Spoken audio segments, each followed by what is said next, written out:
Hello everyone, Daniel here from the Next Issue Podcast.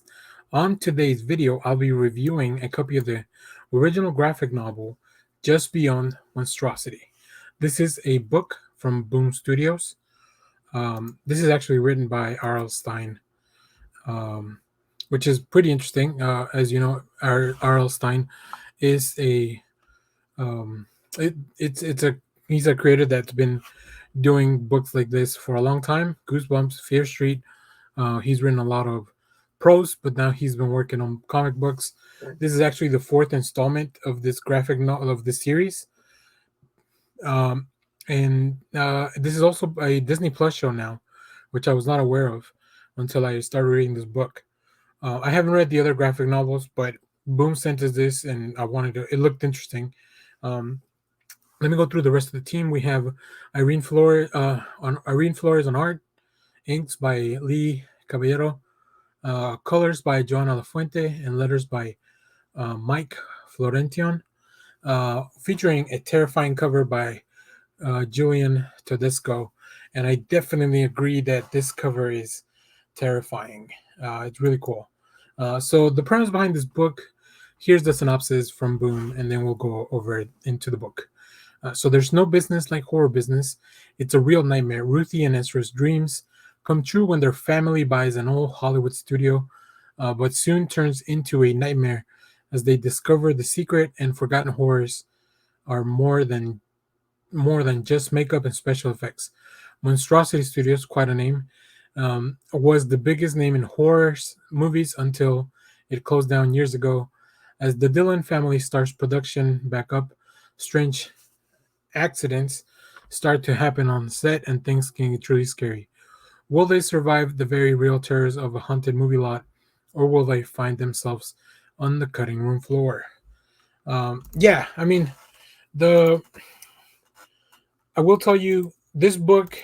It's not something that I would normally read on my own. Although I like horror, I haven't read much R.L. Stein stuff.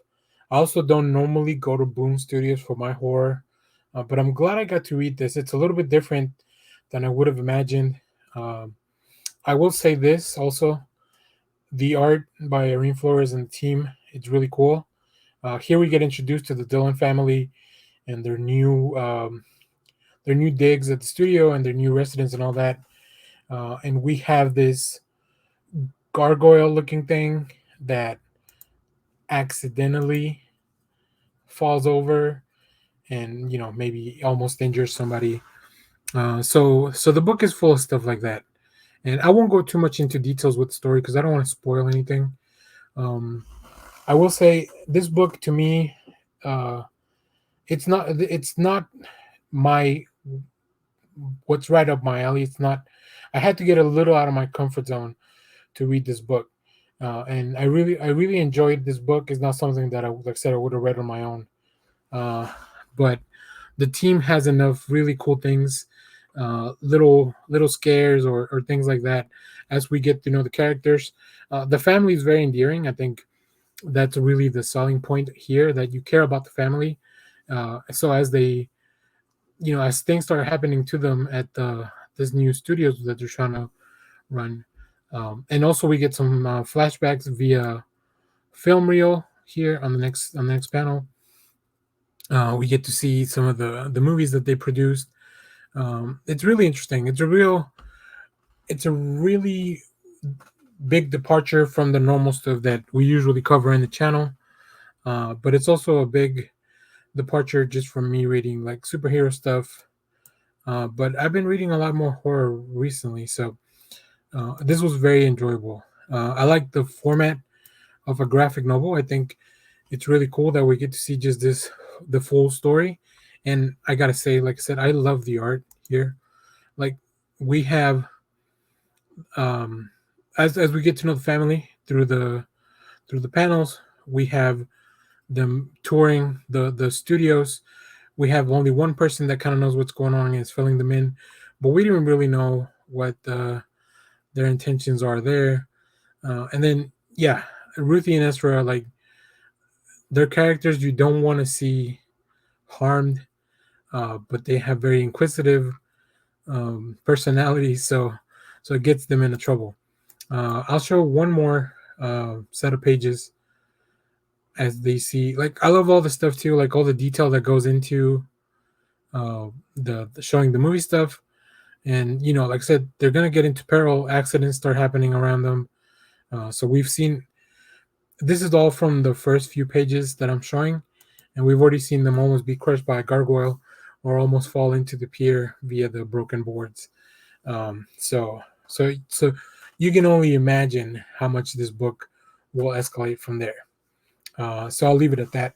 But yeah, quite enjoyable. If you're a fan of R.L. Stine, I recommend this. If you have read any stuff by the artist or the art team in before, you'll know that the art really can fit a book like this.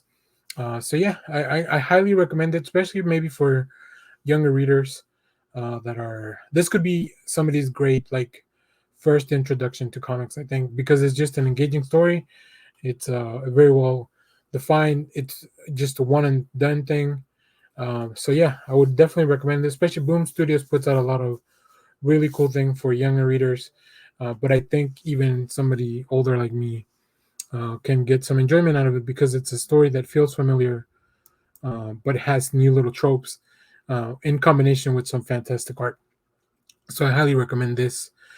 These graphic novels are, I feel, stuff like this is kind of the future of comics. That I think, as much as I like single issue storytelling, I feel like newer generations will prefer maybe getting a whole story at once. With a lot of on-demand entertainment, um, waiting month to month to pick up your stuff. But that's a whole different conversation for the future.